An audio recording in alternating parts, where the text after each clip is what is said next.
You ever notice how the smallest things can steal the biggest parts of your peace? One look, one comment, one tone of voice, one moment that wasn't even meant to hurt you, and suddenly your whole day is off track. Your focus is gone. Your energy is drained. Your mood is hijacked. And the scary part? Most of the time, the person who made you angry has already moved on, while you're still carrying the weight of it. See, anger isn't power. Reacting isn't strength.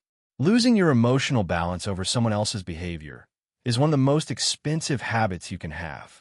Because every time you let someone push your buttons, you hand them control over your mind, your mood, and your momentum.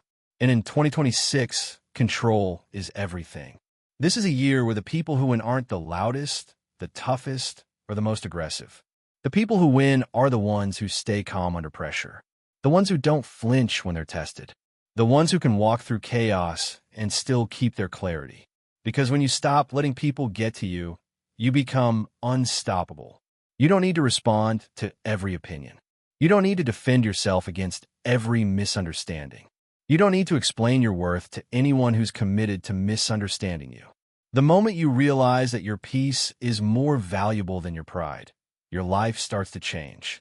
So if you're tired of being triggered, if you're tired of giving emotional reactions to people who don't deserve your attention, if you're ready to move through this year with focus, confidence, and unshakable calm, then listen closely, because the greatest power you'll ever build is the power to stay unbothered.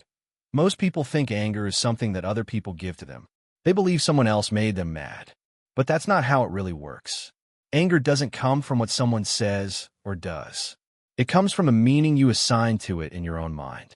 Two people can experience the exact same situation and react in completely different ways.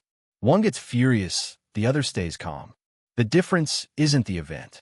The difference is the interpretation. When someone disrespects you, ignores you, or speaks to you in a sharp tone, your mind instantly tells a story about what that means. You might tell yourself, they're trying to embarrass me, or they don't value me, or they think they're better than me. That story creates emotion. The moment you believe the story, your body reacts. Your heart rate rises. Your jaw tightens. Your thoughts speed up. And suddenly, you're angry. Not because of what happened, but because of what you decided it meant. Most of our anger is built on assumptions. We assume intent. We assume disrespect. We assume the worst. But the truth is, we rarely know what's actually going on inside someone else. That person might be stressed. They might be insecure. They might be dealing with something you'll never see. Or they might just be careless with their words. When you realize that your reaction comes from your own interpretation, you start to see how much power you really have. You're not helpless. You're not at the mercy of other people's behavior. You have control at the level of meaning. This doesn't mean you allow people to walk over you. It means you choose your response instead of letting your emotions choose for you.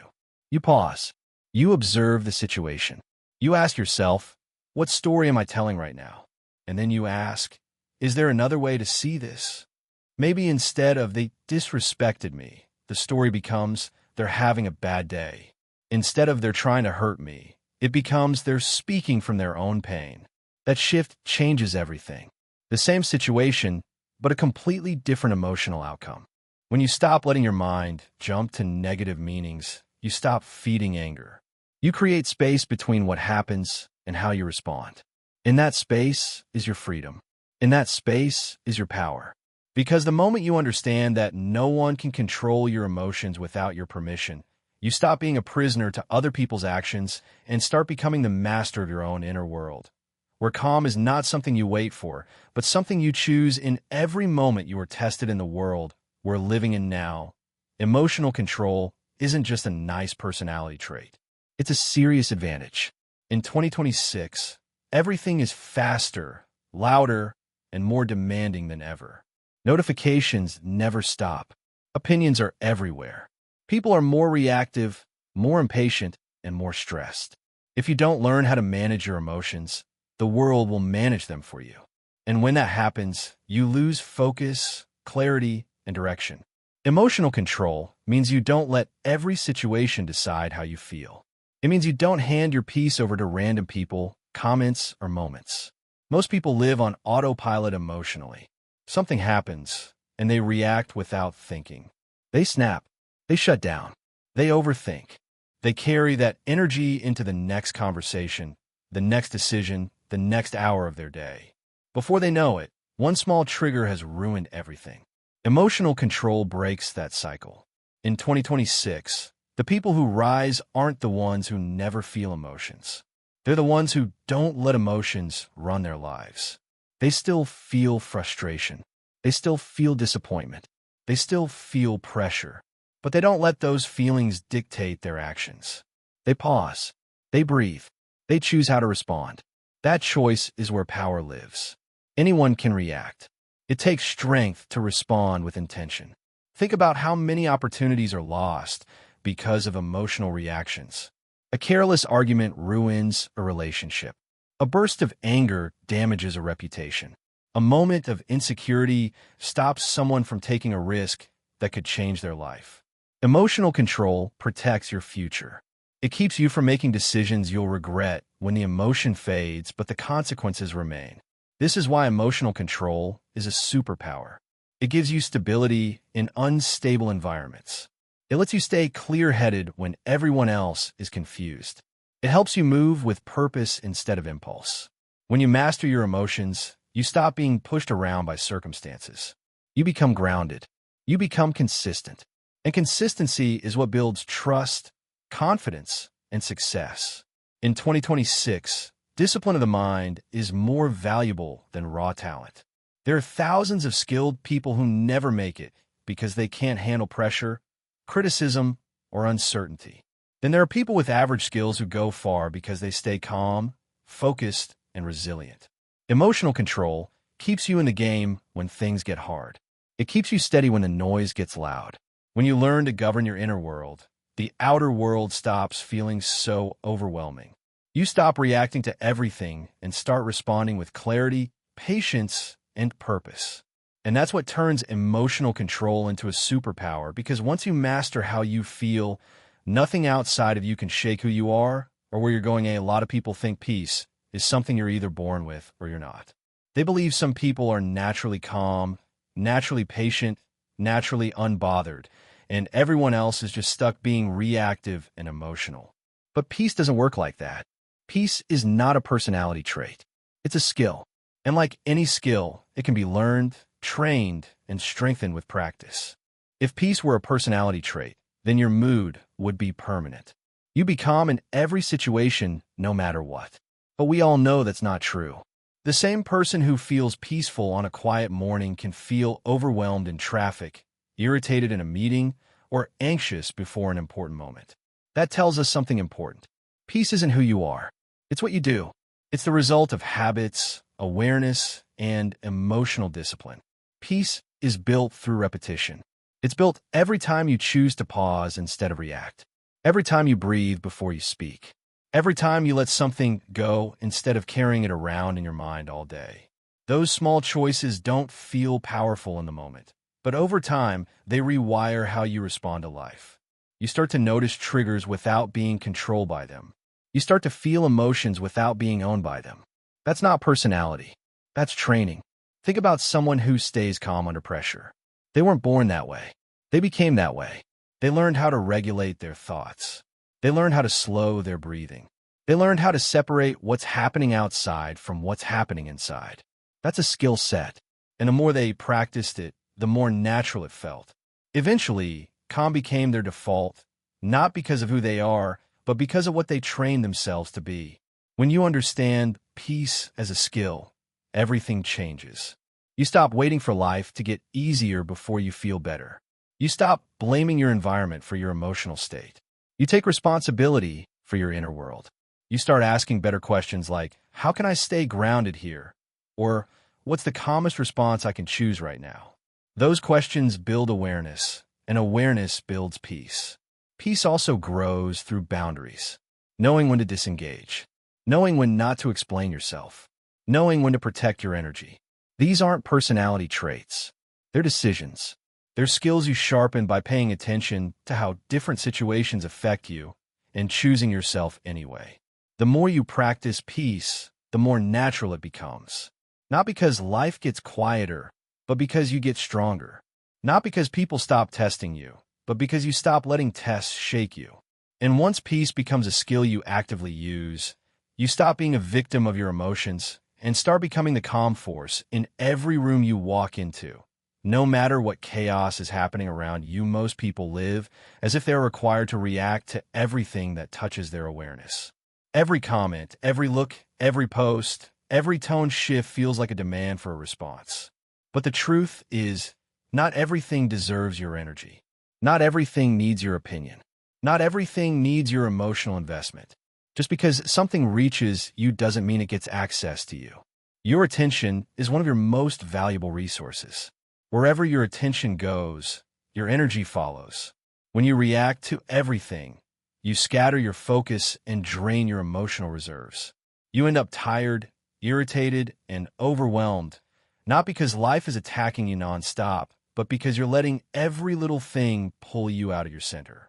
Learning that you don't need to react to everything is how you start protecting your peace. Think about how many situations would lose their power if you simply chose not to engage. The sarcastic comment that wants to pull you into an argument. The negative opinion that wants to make you doubt yourself. The provocation that wants to see you lose control. When you react, you give those things what they want. You give them your time, your emotions, and your presence. When you don't react, you keep your power. Not reacting doesn't mean you're weak. It means you're selective. It means you understand that your calm is more valuable than winning every exchange. It means you're confident enough to let nonsense pass without proving anything. Real strength is being able to stay centered when others are trying to pull you off balance. When you stop reacting to everything, you start responding only to what truly matters. You choose where to place your voice. You choose where to place your energy. You choose where to place your focus. And that choice changes the quality of your life. Instead of being emotionally dragged through every situation, you move through the world with intention. A lot of conflict in people's lives exists only because they felt the need to respond. They felt the need to correct. They felt the need to defend. They felt the need to explain. But peace grows when you realize you don't owe everyone access to your thoughts or your emotions. Silence can be a response. Distance can be a response. Calm can be a response. When you stop reacting automatically, you create space. And in that space, you regain control. You think more clearly. You act more wisely. You stop being led by impulse and start being guided by purpose. You no longer move at the speed of your emotions. You move at the speed of your values. The moment you understand that you don't need to respond to everything that touches you, your life becomes quieter, your mind becomes steadier, and your energy becomes more powerful. Because instead of reacting to the world, you start choosing how you show up in it. Most people grow up thinking power means control over others. Being louder, being tougher, winning arguments, dominating situations. But real power has never worked that way. The strongest people in a room are not the ones trying to prove something. They're the ones who have mastered themselves. Because when you can control your thoughts, your reactions, your habits, and your emotions, you don't need to control anyone else. Mastering yourself means you're not ruled by impulse. You don't say the first thing that comes to your mind just because you feel it. You don't act on every urge just because it shows up. You pause. You think. You choose. And that ability to choose instead of react is where true authority lives. Anyone can lose control. It takes discipline to stay in control. When you master yourself, you stop being pushed around by your moods. You stop letting anger decide your words. You stop letting fear decide your limits. You stop letting insecurity decide your value. You become stable on the inside, even when the outside world is unstable. And that stability is more impressive than any show of force. People who haven't mastered themselves are always at war. They're fighting their own emotions, fighting their own doubts, fighting their own habits. They try to win against others because they don't know how to win against their own mind. But when you conquer yourself, you no longer need to conquer anyone else. You don't need validation. You don't need dominance. You don't need to prove your strength. You live it. Mastering yourself also means taking responsibility. You stop blaming your past, your parents, your circumstances, or your environment for how you show up today. You recognize that growth starts with ownership. You own your flaws. You own your patterns. You own your potential. And then you start doing the work. Quietly. Consistently. Without applause. There is nothing more powerful than a person who knows who they are and doesn't need permission to be it. Someone who can walk into pressure without panic. Someone who can face criticism without breaking. Someone who can feel emotion without being ruled by it. That's mastery. That's control. That's real dominance. When you master yourself, you gain freedom. Freedom from overreacting. Freedom from comparison. Freedom from needing approval. You stop chasing power because you become power. You stop trying to win because you already know who you are. And that kind of confidence doesn't shout. It doesn't argue. It doesn't beg. It stands. So if you want to become truly powerful, don't focus on conquering the world.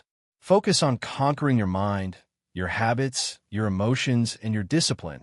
And if this message helped you, make sure to like, comment, and subscribe.